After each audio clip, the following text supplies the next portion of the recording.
Ito po yung aming adventure, oh. Ito sa'yo eh. Wala na talaga.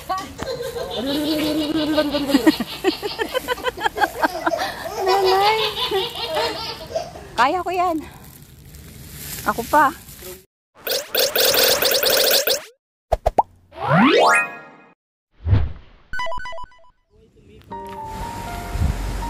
Ito pong nakikita ninyo is mga shell na po yan na walang laman. At low tide nga talagang kitang-kita yung mga shell at yung iba't ibang mga shell na hindi na talaga bumubuka. So meron dyan mga oyster, meron ding tahong, at saka yung different na hindi ko pa kilala yung mga shells talaga na nandyan. So yung pagpunta talaga sa mga ganitong dagat, kailangan tinitingnan mo yung weather kung low tide ba o high tide, kasi kung high tide siya, wala kang chance na makapanguha ng mga clams o iba't ibang uri ng lamang loob ng dagat. But anyway, this place is, ang napapansin ko lang dito or nakikita ko lang talaga dito is puro clams, yung mga pinakita ko sa inyo sa unang video ko. So yung weather hindi naman talaga mainit masyado kasi merong forecast na may typhoon number 1, so hindi naman talaga sobrang init. Kaya nakita naman natin si Nanay Loretta na naka-sleeveless lang at ready siya sa sikat ng araw. Pero tingnan niyo naman ako at talaga namang balot na balot, kasi syempre ayaw ko rin namang magkaroon tayo ng sunburn at saka mainitan yung ating katawan. So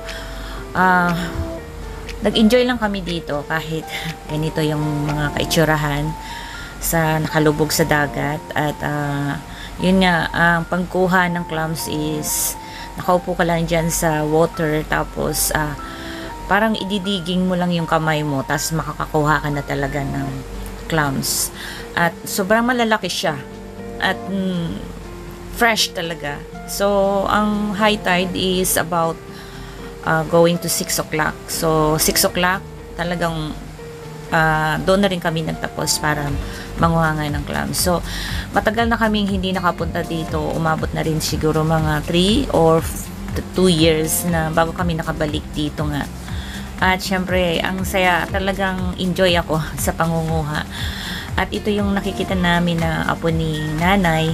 Talagang ano din siya, lubog din siya sa tubig.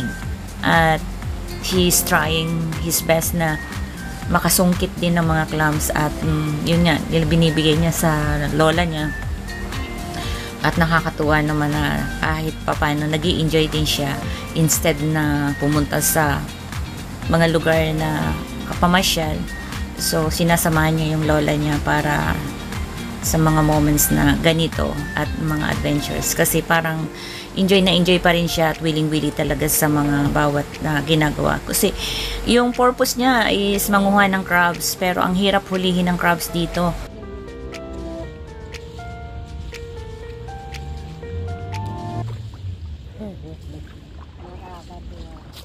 Ito po yung yaman ng dagat. Nakita nyo guys, ganun lang yung ginagawa namin, nakaupo.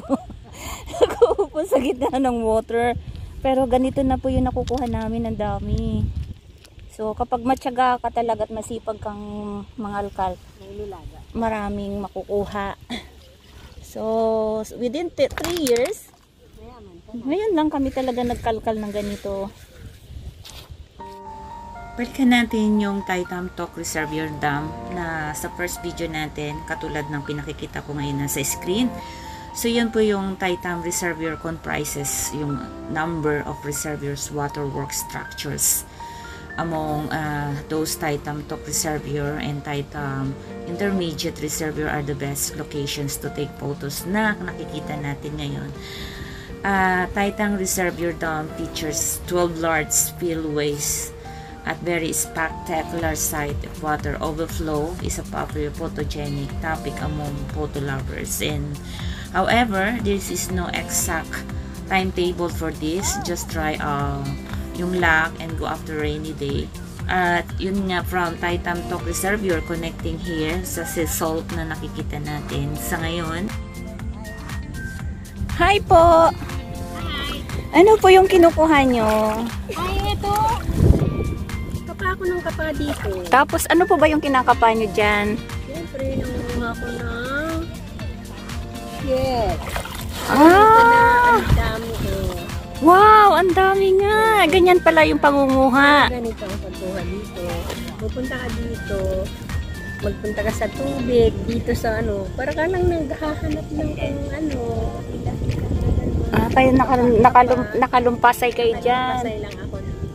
Paano nyo po nalaman na yung panahon low tide, maraming ganitong shell? Eh, kasi ang tagal ko na kasing hindi pumunta rito. Ilang taon na po ba? Mga siguro 4 na taon. Wow! Kasi di ba nagpandemya? Oo nga, nag-pandemic Kaya po. ano ko, parang nanibago ako ngayon sa pagkuha. Ano, di bago pa kayo niyan? Eh, ang dami nyo nakuha. Eh, siyempre, nanibago katulad noon na pag ano, dyan lang sa isang Tapos tabi. yung mga nandito pong tao, yung mga kasama ninyo. Ayan, hindi ko kasama yan kasi mga in-check yan. Ako Pilipina ako talaga. Ang nga po, Siyempre, mga Pilipina magaganda. siyempre. Tapos saan pa po yung iba nyong kasama?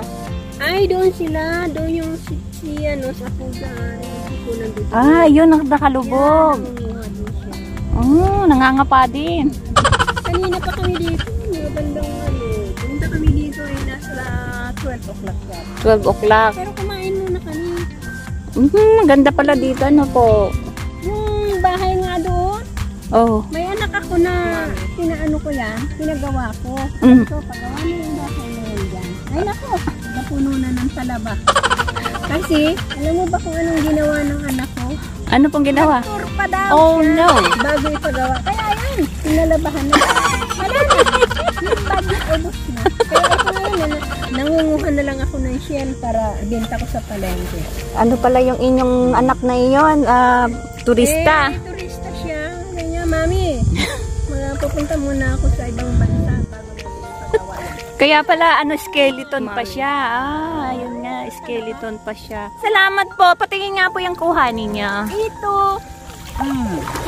May pala pa ako. Kita niya yan? Ayan. Wow. Ayan, ang kuha ko lahat ng dami. Gusto niyong makita talaga? Opo, ayan. May bayad to, ha? Ayan. Wow, ang dami. Dami. Iba-iba yan. Ibang klase. Talagang very, Oh. yung kalikasan, no? Ang lalaki. Yan So, ang... ano po yung gagawin nyo dyan? Ito. Luto nyo Iaano ko ito sa... sa sabawan. Sa sabawan. Lalagyan ng sayuti. Ay siya, pag Tapos, ano niluto ninyo, ay ako ipupunta sa inyo at Eh, makikikain. Kaya, natutuwa ako sa 3 years. Kaya nga, Ang dami kong nakuha, Yan guys, yung nakuha ni mami ni nanay. Yan. Mayroon pa dito ako nasungkit, oh. Oh, ayan pa. Oh, ayan oh, ang dami niyan. Oh. Marami talaga po dito makukuha kapag masipag kayong mga punta lang ito. kayo dito. Yan. Ano nyo lang ako. I-message pag nyo nakikita siya. mo na itong ganda na to, dito lang ang kasama mo dito. Nakatanampisaw pa ako. Bye. Ang cute niya, oh. Bye. Bye po, thank you so much. Kailan ni Dodo? Baka gusto ni Dodo niya. Ito pa. Grabe, ang dami, oh. Mga kinapa-kapa lang yan sa dagat. Ang lalaki. Pag binili nyo po ito, nasa 300 pesos, ay $300 na. Ano sa puso? Ang ginagawa nila dito, ang binibenta, inaano po nila yung malalaki. Sa mga 6 na piraso o 8 piraso, nasa $45 na yan pag sa market. Kaya kung gusto talaga ninyo na manguha at libre, yan, magsipag lang talaga. Magsipag. Yan, tapos na po kami manguha ng clams. Satisfied na. Uwian na talaga ng mga tao.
And that's all for today, our videos, guys. And thank you so much for watching and joining us here in Taitam Tok Reservoir. So, Taitam Tok Reservoir Dam, connecting here in the sea salt. Kita naman natin na dumaan tayo sa first video na may ilog tayong dinaanan. So, babalik tayo sa ilog para doon naman tayo magtampisaw later. At yung mga nakikita natin sa harapan is mga crabs po yan, mga small crabs na dahil mag-high tide na rin at tataas ang tubig ng dagat, so kaya naglalabasan na rin sila dahil first time ever after 3 years. So very happy naman at naging satisfied yung naging harvest namin dito sa pangunguha ng clams. Yummy. So thank you so much and God bless us all and see you soon. Goodbye, guys.